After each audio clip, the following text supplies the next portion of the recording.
Yes, welcome back to the 675 LT, and today is particularly special. Right at this moment, I am on an official McLaren photo shoot. So it's not just me going off on my own doing things. I've gone out, I've got Soto's Zero tyres fitted on the LT so I can use it all year round. But the trigger for that, the reason they were applied in the first place, was because McLaren invited me along to a winter drive and photo shoot. And the idea is that between myself and Mark in the 570GT, we're trying to see who can get our cars the dirtiest.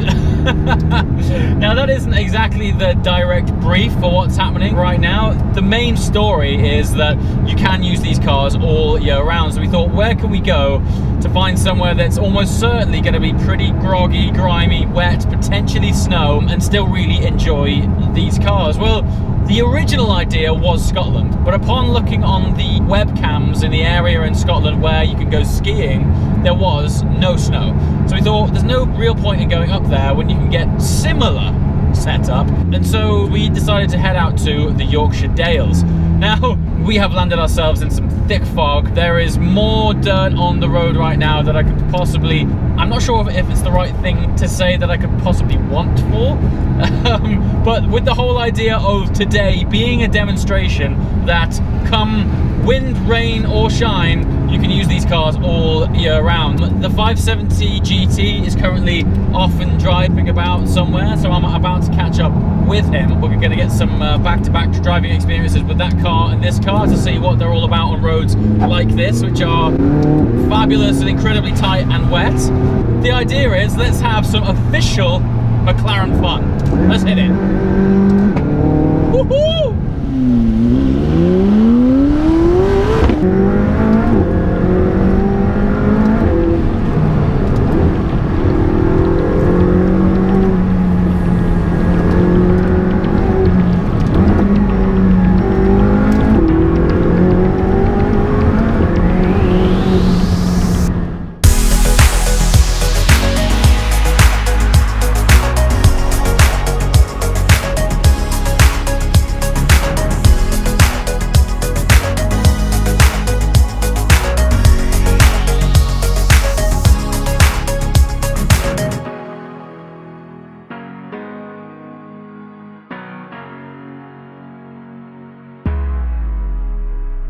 Okay, bit of an unusual stop this. We've just decided to leave the high up hills of the Yorkshire Dales because the fog was just getting too thick.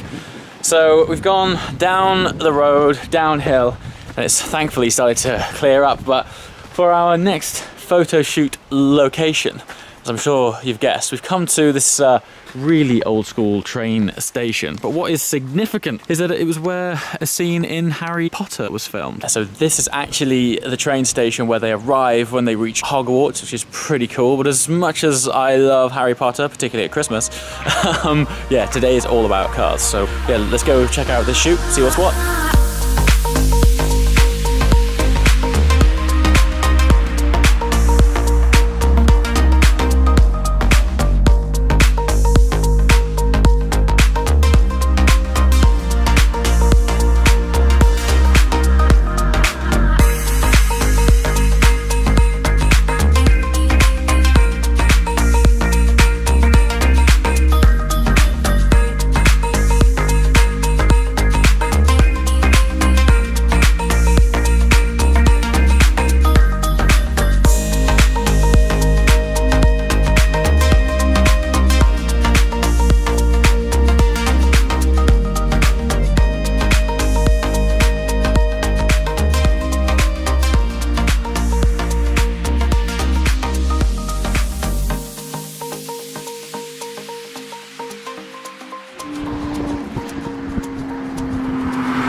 a new car. Look what I am in. This is really cool. It's weird being in a left-hand drive car, immediately hopping out of a right-hand drive car, but this is great. So the last time that I was in the 570GT, I was literally driving up the side of a volcano in Tenerife, 30-degree heat, and it was pristine and fantastic. But this, for me, this is the real test. I mean, we have actively hunted out the worst weather that we can possibly find. Again, the whole reason behind this is that I'm a big believer that you can and should use supercars all year round. And we were like, you know what? Middle of December, Yorkshire moors, it's not going to be pleasant. And sure enough, it isn't. We fitted both of these cars with some great tyres, and now we are ready to tackle this bad boy head on. So, how does this feel? Well, of course, the 570GT compared with the 570S is a little bit more of a softer car. Obviously, a little bit more practicality with having a boot in the back there. But what's cool about today is we have both extremes, well, almost both extremes of the McLaren range. 570GT is part of the Sports Series. 675LT is top of the Super Series. Let's exclude P1 for now because, well, let's face it, it's on a totally different stratosphere.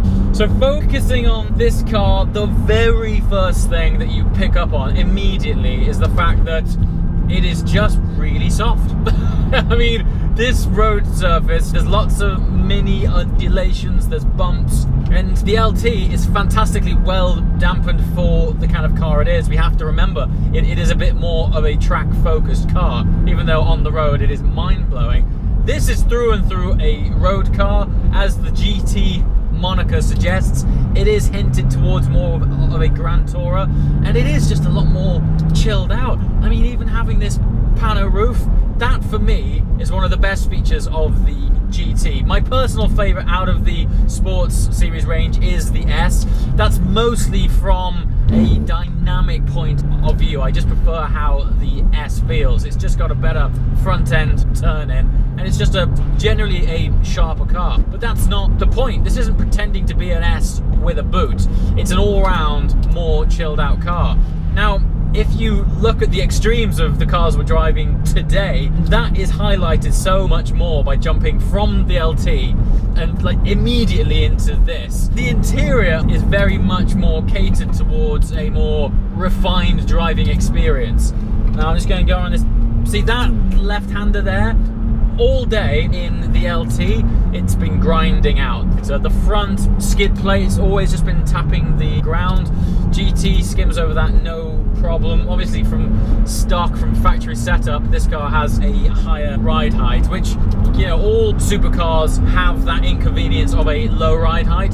The LT, it's the lowest car that I've ever owned. So when I drove the GT last in Tenerife, my only criticism with it at that time was the front end felt a little bit soft.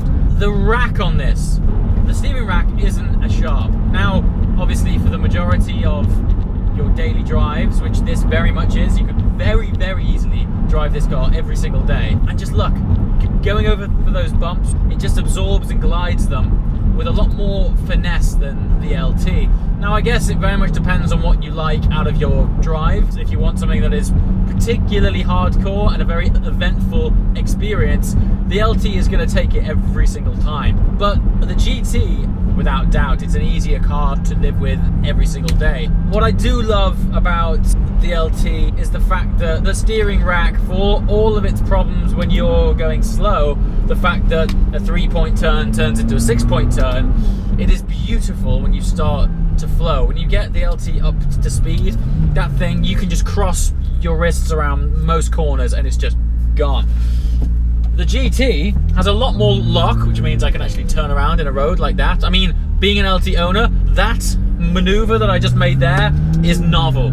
It's nigh on impossible. So yeah, that just pretty much highlights that this is so much more of a daily car. However, when you eventually get it back onto tight, twisty roads like this, it doesn't have the same stunning turn-in, it doesn't have the same feedback, which I'm surprised at, because this is one of the few modern-day cars which has retained a hydraulic steering rack. But ultimately, and I keep coming back around to this no matter what car I drive, you know, does it put a smile on your face? And the answer most definitely is yes. I mean, it doesn't hang around, this thing.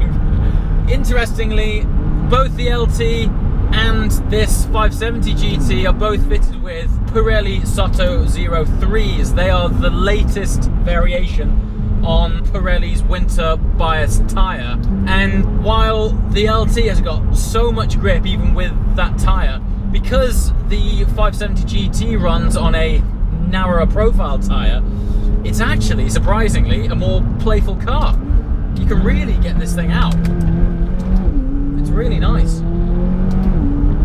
I recently borrowed a 570S, and after a few days with that car, I did question, you know, what more do you really need out of a supercar? That thing absolutely was a phenomenal few days in a car that we interpret as being the sort of baby McLaren. But the key word there is McLaren. Forget the baby bit. This car and the 570S punch so far above its weight, it's crazy. And the fact that McLaren offer a car that takes the majority of the elements of the S and packages it in a car which is a bit more friendly for daily use, and the fact that you've got the practicality of being able to throw bags in the back, I mean, it's so compelling. If you are in the market for something like this, very hard to ignore it.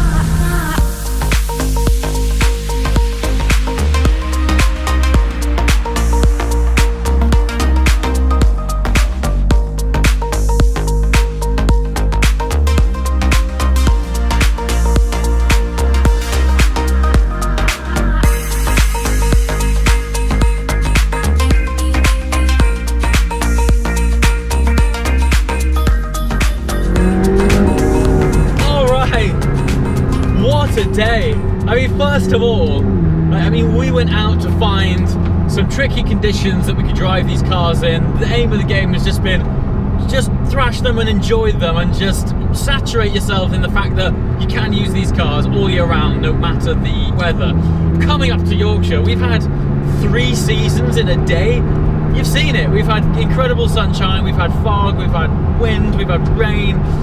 It's been a great experience though, and I think I can speak for both myself and Mark, who's been driving the 570 GT, that we derive this strange pleasure from getting these cars covered in dirt. I don't know what it is. I'm not sure if it feels like you're getting your money's worth or what, but yeah, I just thrive off actually using cars. I get infinitely greater joy from using them, learning their characteristics, hearing the sound, seeing how it feels. Since we've swapped tyres, obviously I spent a season on the Trofeo R's, which has been an amazing tyre.